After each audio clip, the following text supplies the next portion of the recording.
वरना वो भी ना रहता।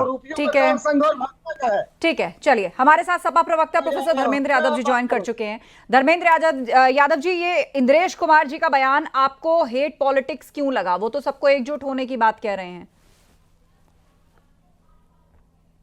आस्था जी, संघ और भारतीय जनता पार्टी कभी देश के सगे नहीं हुए। संघ से जुड़े हुए एक व्यक्ति का नाम आप जानते होंगे, जिन्होंने गांधी की हत्या कर दी थी। तो संघ के लोग उनको अपना आदर्श मानते हैं। तो अहिंसा के हत्यारे को अगर कोई संगठन अपना आदर्श माने तो उसकी बात में और उसके शब्दों में आप क्या ही निकाल सकते हैं।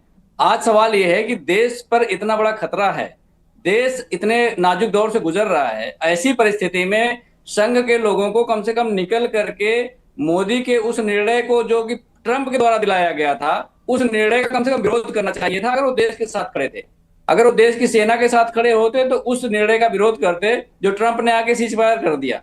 इस देश की सेना का शौर्य, साहस और अदम्य साहस जो सेना का था, सेना ने पाकिस्तान को बिल्कुल जमीन पे रख दिया था। ये मान के चलिए कि एक दिन अगर सेना को और समय मिल जाता तो सेना कम से कम पीओके ले लेती, भारत में मिला लेती और जो भारत की अखंडता है उसको बचा लेती।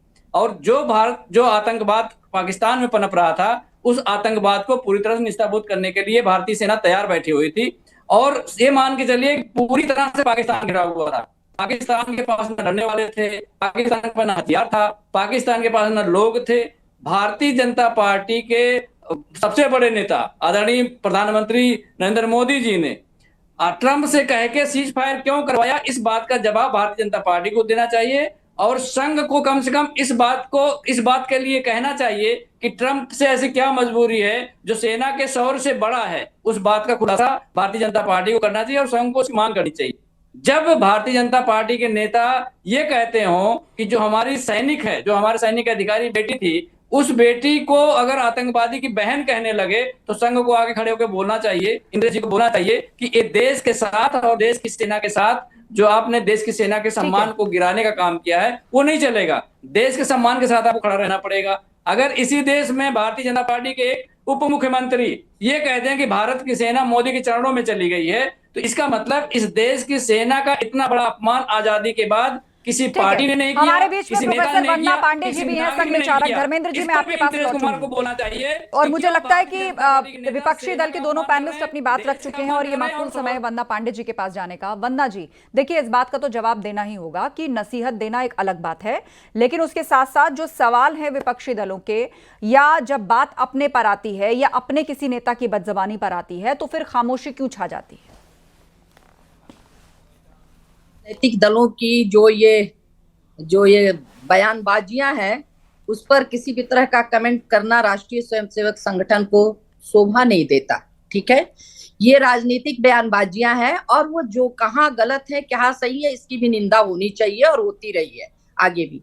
मैं उन बातों पर जरूर गौर करना चाहूंगी और अपनी बात कहना चाहूंगी कि जो ये बात कहा जा रहा है कि इंद्रेश जी ने क्यों किया और वो उनको मिलाना चाहते हैं या उनके विषय में बात करके वैमनस्य पैदा करना चाहते हैं, तो मैं एक बात इंद्रेश जी के विषय में स्पष्ट कर दूं कि 1990 से पहले से कश्मीर में इंद्रेश जी ने हिंदू मुस्लिम को एक करने के लिए बहुत ही जमीनी स्तर पर मौन साधक की तरह काम किया उन्होंने।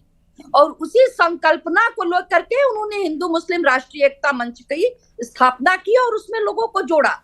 अगर जोड़ा तो क्या बुरा है? अगर मुस्लिम भाई बंधुओं को जोड़ा तो क्या बुरा है? उसमें गलती क्या है? और ये तो कहा गया है ना कि मिलजुल कर रहना सबके लिए अच्छा है। मिलजुल के रहना सबके लिए अच्छा। आपस में मतभेद करेंगे तो निश्चित रूप से रामचरितमानस में भी कहा गया है कि जहां कुमति तहां सुमति तहां संपत्ति नाना, जहां कुमति तहां विपत्ति निधाना। तो जहां सुमति होती है, जहां एकता होती है, वहां मिलजुल कर रहे हैं आप। और जहां आपको बिखराव है, क्या चाहते हैं लोग कि ठीक है, एक कमेंट संदीप जी, फिर धर्मेंद्र जी भी कुछ कहना चाहते हैं, फिर मैं विजय जी का रुख करूंगी। ठीक है वंदना जी, मैं फिर लौटूंगी आपके पास, बोलिए संदीप जी। मैंने राष्ट्रीय मुस्लिम एकता मंच का जिक्र पहले ही कर दिया, लेकिन मैं ये जानना चाहता हूं कि इंद्रेश जी की जबान को लकवा क्यों मार दिया जाता है जब जो है गौकसी के नाम पर किसी की लिंचिंग हो जाती है। जब मोदी जी ये कहते हैं कि वो कपड़ा देखकर पहचान जाते हैं कि आपकी कौन किस जबान धर्म को का है। लकवा कब तो मार अब क्यों देखिए मार देता है? यही मेरी है, भी यही बात सुन ले। आपको भी आपकी रिक्वेस्ट है, जबान को मैं बोलना चाहूंगी, रिक्वेस्ट है, आप आपकी बुजुर्ग जबान हैं, को मैं लकवा आपका क्यों मार सम्मान कर देता रहा हूँ, है आप उसका जब राम फायदा मंदिर उठा के रही कार है। सेवकों पर गोलियां यही चलती यही है? आप लोगों का चरित्र है। आपके अच्छा। जबान को लकवा क्यों मार देता है? अच्छा जब ठीक है, रिक्वेस्ट धर्मेंद्र है। यादव जी की बात सुनते हैं। धर्मेंद्र जी बोलिए, उसके बाद नहीं, परमवीर जी भी कुछ आस्था कहना जी, चाहते हैं। बोलिए धर्मेंद्र जी। ठीक है, वंदना जी मैं फिर लौटूंगी। आस्था जी, चलिए संदीप जी, आस्था जी, आपने मेरी अपनी आस्था बात जी, रखी। हाँ, एक सेकंड। हाँ बोलिए पूरी धर्मेंद्र जी। बात नहीं हुई, पूरी बात नहीं हुई। आस्था जी, मैं आ रही हूँ, एक एक करके सब बोलने पहले। आस्था जी, प्रोफेसर वंदना मैम से मैं जानना चाहता हूं कि जब उत्तर प्रदेश के मुख्यमंत्री कहते हैं 80-20 की लड़ाई है, क्या देश इससे नहीं बढ़ता है? जब काटने की बात करते हैं तो क्या आपसी वैमनस्य नहीं पैदा होता है? इन सब मुद्दों पर अगर राष्ट्रीय स्वयंसेवक संघ नहीं बोलना चाहता है तो इसका मतलब उसकी मौन सहमति है कि देश बटे। जब देश की अखंडता को हम और बड़ा कर सकते थे, पाकिस्तान को अपने में मिला सकते थे, हम पीओके को अपने में मिला सकते थे, देश की अखंडता की बात हम कर रहे हैं। लेकिन इस मसले पर जब नरेंद्र मोदी जी ने जो फैसला खुद नहीं लिए, मतलब फैसला खुद लिया और बुलवाया ट्रंप से, तो उस पर भारतीय जनता पार्टी के इस निर्णय पर या इस वक्तव्य पर जो देश की सेना को भी शर्मसार करता है, देश के नागरिकों को भी करता है और देशवासियों को भी करता है, हिंदू मुसलमानों को भी करता है, तो राष्ट्रीय स्वयंसेवक संघ के लोग इस बयान पर क्यों नहीं अपनी प्रतिक्रिया ठीक देते है। हैं? इसका मतलब वो उसमें सम्मिलित है। तो हाँ। राष्ट्रीय स्वयंसेवक संघ जो कहता है कि हम देश की अखंडता के लिए काम करते हैं, यही तो उसकी झूठ बात है। ठीक है, वंदना जी इस पर जवाब दीजिए, उसके बाद परमवीर जी रिएक्ट करना चाहते हैं। सबसे एक बड़ा जवाब जवाब दीजिए। है। मैं ये एक एक करके बोलती हूँ, मैं नाम पुकार रही हूँ, मैं कहा समझ गई। जाता है कि धर्मेंद्र जी अब उनकी बात सुनिए, अब उनकी बात सुनिए। शांत रहिए संदीप जी, अधिकार है। शांत रहिए क्यों संदीप नहीं जी। बोलते हैं लोग? और राष्ट्र के संसाधनों पर सिर्फ एक समुदाय का हक है, तब ये क्यों नहीं बोलते? भाई या तो यही बोल ले, या तो आप इन्हीं को अनुमति दे दीजिए ये बोल ले, या तो यही बोल ले, या मेरा जवाब आप सुन ले। इसमें बीच में बोलने का तो कोई देखिए, हल्ला गुल्ला मचाने से, एक दूसरे के बीच में बोलने से अगर आपको लगता है कि आपका पॉइंट जो है बहुत स्ट्रांगली तरीके से कन्वे कर दिया आपने या आपकी बात बहुत ज्यादा प्रभावशाली लगी, तो ऐसा कुछ नहीं है आपको लगता। टीवी पर एक वक्त में एक शख्स बोले, अपने समय के साथ बोले, संतुलित समय में अपनी पूरी बात बोले, उससे प्रभाव ज्यादा पड़ता है। एक दूसरे के पीछे बोलने से किसी की आवाज साफ नहीं जाती। नहीं है। बहरहाल परमवीर सिंह जी, परमवीर जी, ठीक है, आप सब शांत होइए, शांत होइए, एक दूसरे से आपसी वाद विवाद में नहीं पड़ना है। परमवीर जी। आस्था जी, देखिए देश का वैमनस्य पता है कैसे फैलता है? जब 1984 के अंदर कांग्रेस का यूथ विंग पूरा मिलकर, पूरी सरकार मिलकर सिखों के खिलाफ जेनोसाइड करती है, कोई कुछ नहीं बोलता। आज तक भी किसी के ऊपर मुकदमे नहीं चले, कभी किसी के जुबान से उफ तक नहीं फूटी वहां पे। देश का वैमनस्य तब बिगड़ता है जब एक नेता कहता है कि 15 मिनट के लिए पुलिस हटा ली जाए तो वो देख लेंगे, वो हैदराबादी नेता। उसके ऊपर कांग्रेस समाजवादी पार्टी के नेता कोई कुछ नहीं बोलते, तब कोई वैमनस्य नहीं बिगड़ता है। कश्मीर के अंदर से कश्मीरी पंडित का जेनोसाइड कर दिया गया और उसके ऊपर बात करने वाले लोगों को भी आप इस्लामोफोबिक बोलेंगे। आपको हिंदू फोबिया से ग्रसित हो चुके हैं आप। बंगाल के अंदर जो मर्जी होता रहे, आपको तकलीफ नहीं होगी, लेकिन अगर कहीं पर कुछ हो रहा है तो आपके लिए बहुत तकलीफ है। भारत के इर्द गिर्द रहने वाले, अफगानिस्तान, पाकिस्तान, बांग्लादेश में रहने वाले हिंदुओं को अगर यहाँ पर नागरिकता देने की बात की जाती है तो आपको दर्द होता है, लेकिन आपको फिलिस्तीन का दर्द यहाँ सताता है। रोहिंग्या मुसलमान के साथ कुछ होती है यहाँ पर तो आपके यहाँ पर आजाद मैदान के अंदर स्टैचू तोड़े जाते हैं हमारी सेना के लगाए हुए, तब आपको दर्द नहीं होता है। ये आपका डबल स्टैंडर्ड है। रही मुस्लिम राष्ट्रीय मंच की बात, मुस्लिम राष्ट्रीय मंच की स्थापना 2002 में हुई थी साहब, उस समय बीजेपी की सरकार नहीं थी यहाँ पर। और मुस्लिम राष्ट्रीय मंच में जिन मुस्लिमों को आपने बरगला रखा है ना, जो मुस्लिम भारत माता को अपनी माता समझता है, उसके लिए स्वागत है सब लोगों का, उसके लिए, उनके लिए कोई रोकथाम कहीं नहीं है। ये देश जितना हिंदू का है उतना ही मुसलमान का है। मुस्लिम राष्ट्रीय मंच सिर्फ इसी विचार के ऊपर स्थापित किया गया था और कोई विचार नहीं था।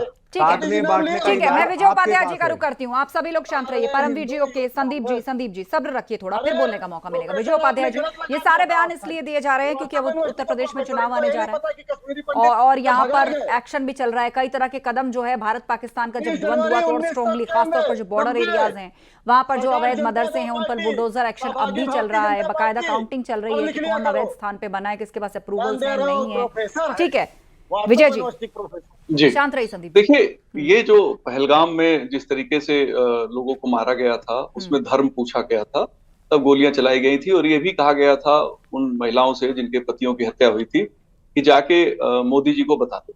उन महिलाओं के बयान है। इसके बाद 10-12 दिन बाद ही भारत सरकार ने ऑपरेशन सिंदूर शुरू किया, फिर मिलिट्री कॉन्फ्लिक्ट हुआ लेकिन इसके बाद जो कुछ हो रहा, हमारी डेमोक्रेसी में एक तो डिवीजन, बंटवारा और टकराव, राजनीतिक दल इन दो तत्वों को बहुत मजबूती से स्थापित कर रहे हैं। मैं देख रहा हूं कि तथ्यों के बगैर, बिना तथ्यों के लोग बोल रहे हैं, और ये बड़ा ही गलत है, क्योंकि इनको जनता सुनती है और सोचती है कि इस पार्टी का आदमी अगर इतना तथ्यहीन बात कर रहा है, मैं किसी एक इंडिविजुअल को नहीं कह रहा हूं, लेकिन तथ्यहीन बात करने से उसकी अपनी खुद जनाधार उसका कम होता है, उसकी अपनी लोकप्रियता और एक प्रवक्ता के नाते उसका जो उसकी छवि है वो धूमिल होती है। हमेशा तथ्यपूर्ण बात रखे किसी भी डिबेट में, क्योंकि लाखों लोग देखते हैं। आप एक ऐसी मीडिया पे बैठे हैं जहां हर आदमी बाद में इसको यूट्यूब पे भी देखता है और शॉर्ट क्लिप बना के आगे उसको ट्रांसफर भी करता है। तो बहुत जरूरी ये है कि डेमोक्रेसी में जो उसके बुनियादी मूल्य हैं, संविधान के जो कर्तव्य हैं, जो अधिकार हैं, उसके साथ आप तथ्यपरक बात करें। और हमारी इस ऑपरेशन सिंदूर के बाद या मिलिट्री की जो कार्रवाई उसके बाद जिस तरीके से तथ्यों को तोड़ा मरोड़ा जा रहा है, ये जनता जानती है, क्योंकि जनता के पास एक सोर्स नहीं है, मल्टीपल सोर्स है इंफॉर्मेशन के लिए। ठीक है। और जब अलग अलग सोर्स होते हैं तो वो सुनिश्चित कर लेता है कि सही जानकारी इसमें क्या है। और मैं समझता हूं आज की राजनीति में जब इंफॉर्मेशन टेक्नोलॉजी और इंफॉर्मेशन रिवोल्यूशन का जमाना है, तो लोगों को कम से कम तथ्यपूर्ण बात करना चाहिए। ठीक है, संदीप जी। आस्था जी, सर अभी आपने कहा कि धर्म पूछकर मारा गया, बिल्कुल सच है। आईएसआई इस देश में चाहती है कि सांप्रदायिक दंगे हो, इसके लिए वो बहुत सारा पैसा भी खर्च करती है, बहुत सारा पैसा खर्च करती है, ये पूरा देश जानता है। लेकिन भारतीय जनता पार्टी उसकी सहयोगी बनकर उस काम में मदद क्यों करती है, सवाल ये भी बनता है। सवाल ये भी बनता है कि जब हमारी सरकारी प्रेस कॉन्फ्रेंस होती है तो विदेश सचिव ने ये कहा कि पाकिस्तान और आईएसआई ये चाहता था कि हमारे देश में जो है धर्म के नाम पर दंगे हो, इसीलिए धर्म पूछ कर मारा। उस एजेंडे को अगर कोई बढ़ा रहा है तो आप पाकिस्तान का साथ दे रहा है या जो है उसकी खिलाफत कर रहा है, ये आज देश का बच्चा समझ गया, लेकिन भारतीय जनता पार्टी के और उसके विचार के लोग आज भी नहीं समझ पाए। और मुझे लगता है कि प्रोफेसर धर्मेंद्र यादव, उसके बाद परमवीर जी। आस्था जी, विजय उपाध्याय जी तथ्यों की बात कर रहे थे, मैं तथ्य 2-3 बता दे रहा हूं। इस देश के विदेश मंत्री ने कहा कि जब हम पाकिस्तान पे हमला करने वाले थे तो हमने पहले सूचना उनको दे दी थी। तो आप मुझे बताइए, आतंकवादी को बचाने का प्रयास था या कोई कुछ और बात थी? दूसरी बात, धर्म पूछ के मारने की बात है, धर्म पूछ के मारे थे तो बिल्कुल बात ठीक है। तो जब हमारी सेना पाकिस्तान को कब्जे में ले सकती थी, पाकिस्तान का उपयोग अपने हाथ में ले सकती थी और पाकिस्तान के आतंकवाद को निष्ठाबूत कर सकती थी, और उस वक्त इस देश का एक नागरिक, इस देश का हर एक पार्टी, भारतीय जनता पार्टी और भारत सरकार के साथ पूरी तरह से खड़ी थी कि आप जो भी फैसला करोगे सब लोग हम आपके साथ हैं। लेकिन तो मतलब आप क्लैरिटी से कहिए ना, आप युद्ध चाहते थे? आप क्लैरिटी से कहिए कि आप युद्ध चाहते थे? आप मेरी बात पहले सुन लीजिए, आप मेरी पूरी बात सुन लीजिए। हम ये चाहते थे कि अगर सीज फायर का निर्णय हो तो हमारे देश का प्रधानमंत्री करे। भारत का लोकतंत्र इतना कमजोर नहीं है कि किसी दूसरे देश का राष्ट्रपति आकर सीज फायर का ऐलान करे। आप सुन लीजिए मेरी बात, क्या इसमें कोई तथ्य गलत है? अरे मैडम, देश की संप्रभुता की बात हो रही है, देश के सम्मान की बात हो रही है, सेना के सम्मान की बात हो रही है। देश के सम्मान से और देश की अस्तित्व सुरक्षा से बढ़कर तो कुछ भी नहीं है, लेकिन ये तय तो सेना करती है ना। बताया जाएगा मीडिया को, उसके लिए मोदी जी है, सेना लड़ेगी, उसके लिए सेना है। उसके बाद जब फोटो पर छपना होगा, तय करने के बाद ट्रंप को बताती है कि प्रधानमंत्री मोदी को बताती है। वाह भाई वाह, आप मुझे बताइए, रखेंगे मोदी जी, उसके बाद फोटो छपनी होगी मोदी जी। मैं सुन रही हूँ, 10 सेकंड पूरा कर लीजिए। आपके सहयोगी दल अगर आपको बोलने दें। मैं आस्था जी ये पूछना चाह रहा हूँ कि हमारी सेना को खुली छूट थी, हमारी सेना को खुली छूट थी, जो भी फैसला करना हो करिए। तो क्या वो सीज फायर का फैसला लेने के बाद अमेरिका के राष्ट्रपति ट्रंप को बताया था? प्रोफेसर परमवीर जी, लास्ट कमेंट प्रोफेसर परमवीर जी। हाँ, अब दूसरी बात एक और मैं बोल दूं, आस्था जी 10 सेकंड और दूसरी बात बोल दूं। समय खत्म हो रहा है, मैं आपका सवाल ट्रांसफर भी तो करूंगा। पहलगाम के जो आतंकी 4 थे वो अभी कहाँ हैं? प्रोफेसर परमवीर उनका सर लाना चाहिए देश के प्रधानमंत्री जी। देखिए, भारत के लोगों जब पहलगाम की घटना हुई थी तभी तो बदला होगा। ऑपरेशन सिंदूर तब तक पूरा नहीं माना जाएगा। बोलिए, मेरा समय खत्म हो रहा है। आस्था जी देखिए, जब पहलगाम का हमला हुआ था उसके बाद प्रधानमंत्री ने तो एक रैली के अंदर खुलेआम कहा था कि पाकिस्तान को इसकी कीमत चुकानी पड़ेगी। उसके बाद हमारे पास हमारे पूरे देश में ड्रिल्स चल रहे थे कि हम वॉर ड्रिल्स कर रहे हैं। तो इसका मतलब पाकिस्तान, ये लोग ये मानते हैं कि पाकिस्तान का भी बुद्धिक लेवल इनके हिसाब का ही है कि वो समझ नहीं पाएगा कि भारत का प्रधानमंत्री कुछ कह रहा है। पूरे देश में ड्रिल चल रहा है कि क्या वो पाकिस्तान में इतनी